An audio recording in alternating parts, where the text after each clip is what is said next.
ఎలా ఉండి అందరికీ విజయవాడ వెళ్దామని రెడీ అయి ఉంటే చూడండి ఎంత వర్షం పడిందో ఫుల్గా మంచి కొట్టింది. ఇంకా తర్వాత తగ్గినాక వెళ్ళాము. ఇంకా బ్యారేజ్ మీద వ్యూ బాగుందని చిన్న క్లిప్ తీసాము. ఇంకా దసరా వచ్చిందంటే మా విజయవాడలో అమ్మవారే కదా, ఇంకా అసలు అమ్మవారిని దర్శించుకోవడానికి ఎంతమంది వస్తారో కదా. ఇంకా దానికోసం క్యూ లైన్ సెట్ చేస్తున్నారు. అండ్ మీరు కూడా మనస్ఫూర్తిగా అమ్మవారిని దర్శించుకోవాలని నేను కోరుకుంటున్నాను. అండ్ నేను కూడా వెయిట్ చేస్తున్నాను అమ్మవారిని దర్శించుకోవాలి 11 days అని.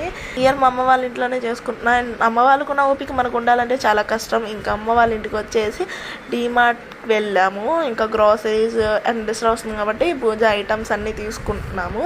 ఇంకా బిల్ ఎంత అయిందో కామెంట్ చేయండి, మేము క్లిప్ యాడ్ చేస్తాను ఏమేమి గ్రాసరీస్ అండ్ పూజా సామాన్లు ఏమేమి తీసుకున్నానో.